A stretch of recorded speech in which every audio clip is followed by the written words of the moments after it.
똑같잖아, 누구나 다. 그리고 좀 이제 뭐, 옛날에 헬렌 켈러라고 있었잖아요. 약간 장애를 가지고, 핸디캡을 가지고 그 사람. 그래도 그 사람은 대단했잖아요. 우표 보세요, 우표. 우표는 약간 좀 이렇게 잘못 에러 나온 것은 비싸게 팔립니다. 저 뭐죠, 저? 난도 보세요. 그럼 인간도 약간 좀 핸디캡을 가진 거는 귀하게 팔려야 되는데, 이상하게 치부하잖아요. 그러니까 그런 걸 가지고 우리 종교에서 이걸 다 이렇게 커버를 해야 되는데, 오늘 종교에서 부추기고 있다가 전 봐요. 종교인들은 성직자인데, 성직자라면 자기 인생을 다 이렇게 남을 위해서 써야 되는데, 조금 문제가 되는 것도, 뭐 그렇지 않은 성직자들도 많죠. 근데 선생도, 의사도 성직자에 들어가거든요. 요즘 의사 보세요.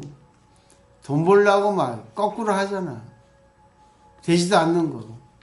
또 선생도 보세요. 근데 그게 다 뭐 시대에 따라서 문제가 생긴 거죠. 학생들을 체벌을 해야지. 왜 체벌을 안 해? 근데 이제 선생이 학생에 대한 감정으로 체벌을 세게 하니까 그런 것이 이렇게 문제가 됐겠지만, 그죠? 모든 건 두 가지예요. 어제도 말씀드렸지만 섭수절복이에요.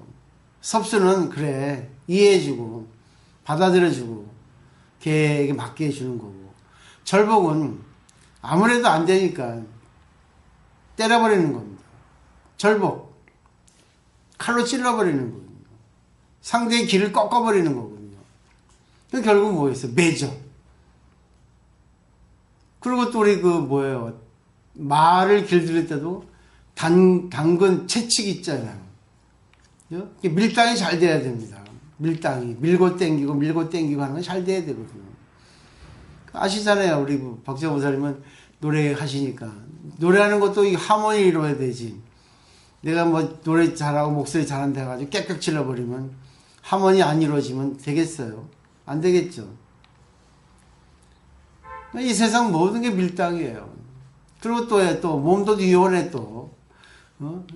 아프다고, 맨날 허리 아프다 하더라도 춤만 출 때면 아주 그냥 제비처럼 날아다녀. 그래서 그것도 뭐예요? 밀고 땡기고 아닙니까? 지르박 같은 거, 이렇게 밀고 땡기고. 맨날 학교 다 있잖아요. 포크 댄스 같은 거. 그렇죠?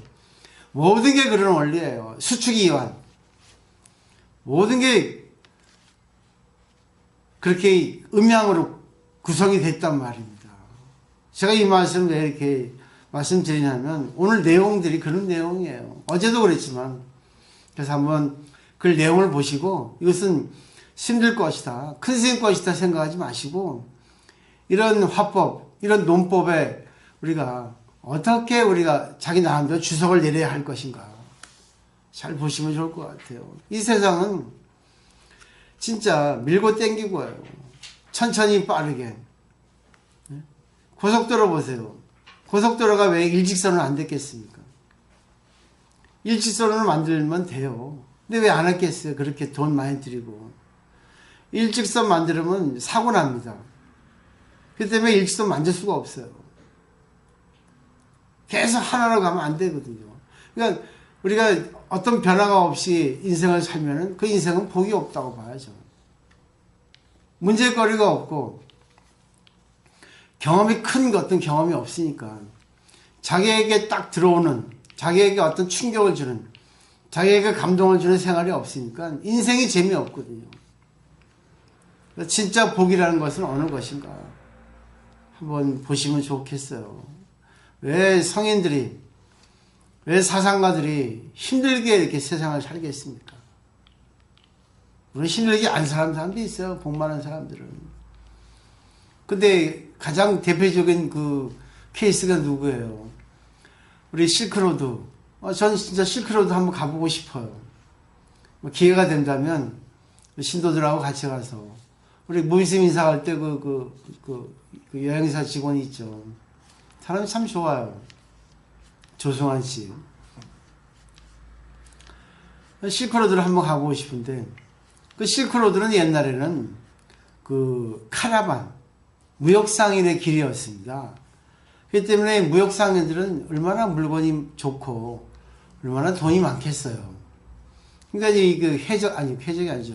도적들이 곳곳에 숨어 있단 말입니다. 그래가지고 그 대상들을 향해서 물건을 약탈하죠.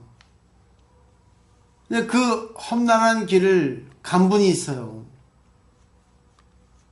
진짜 그거는 대상들은 이익을 위해서, 돈을 벌기 위해서 그 목숨을 걸고 많은 이제 대상을 이루고, 왜요?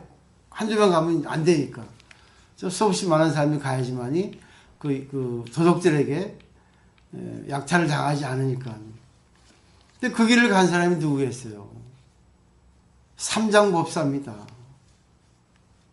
스님들이 그 실크로드를 통해 가지고 인도로 갔단 말이죠. 그죠? 죽음을 무릅쓰고 뭘 구하러 갔겠습니까?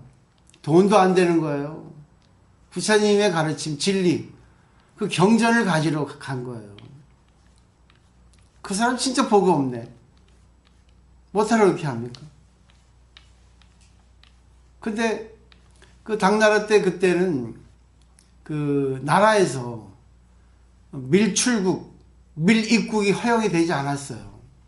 그러니까 경계선, 국경을 넘을 수가 없습니다. 허락을 받지 않으면.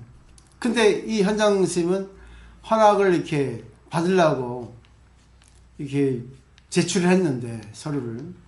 그게 거절됐잖아요. 금지됐어요. 근데 현장 스님은 밀출국을 한 거예요. 그러니까 힘들게 한 거죠. 국법을 어겨서까지 했다고요.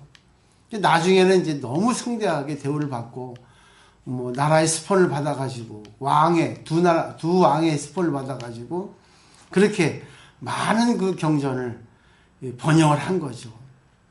그래서 현장 스님의 업적이 너무 뛰어나서, 현장 스님 중심으로, 그 이전에, 구만아집은 그 한 400년경의 사람이니까, 구만아집 번역은 구약성서처럼.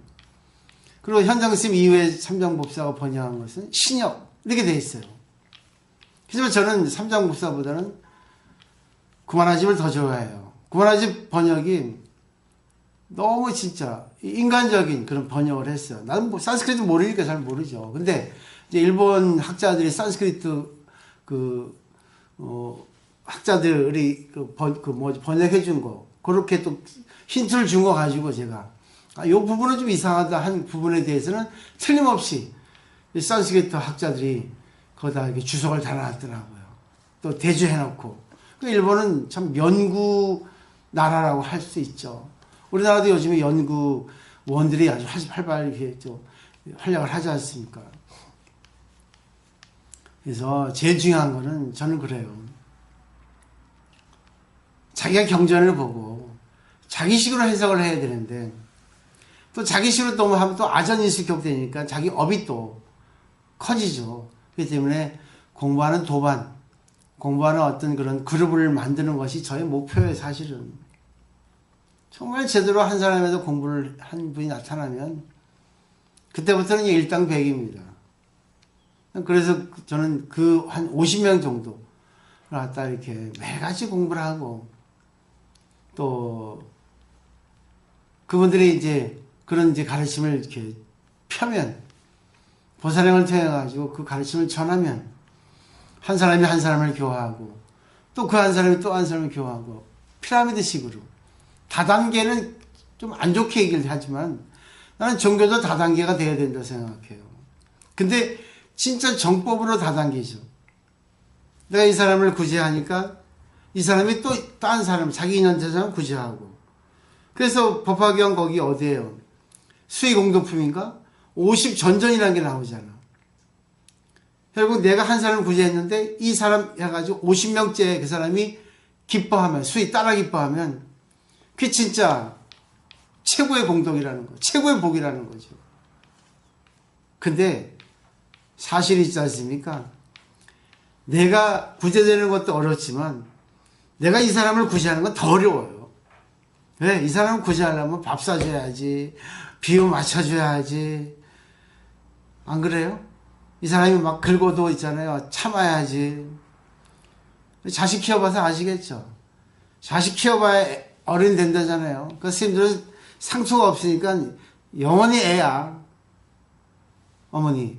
스님들은 결혼을 안 해가지고 영원히 애야, 애. 철이 없어요. 단순해. 저도 인정합니다. 경험이 없거든. 마누라 잔소리를 들어봤나, 자식이 잘못된 일 해가지고 걱정을 하고 똥줄이 타봤나. 자 혼자 사니까 뭐예요. 걱정 없으니까 뭐 큰 충격이나 큰 체험은 없는 거야. 오직 이거 현학적인 이 논리적인 이런 학술적인 그런 것만 들어가지고 이 머리만이 커져. 가분수야. 근데 또 요즘에 또 뭐 유럽의 어떤 건축물 보니까 또 가분수로 또 건축을 또 했대. 그래서 야, 세상은 요지경이구나. 세상은 요지경이야. 하여튼 중요한 거는 자기가 어떻게 받아들여 가지고 어떻게 활용하는가. 그러니까 결국 불교는 중도인데 좋게 하면 됩니다. 모든 걸 좋게 쓰면 돼. 근데 좋게 쓰지지 못해요. 내가 잘못 받아들이면. 결국 맞춰주는 것밖에 없어요. 맞춰주는 것밖에.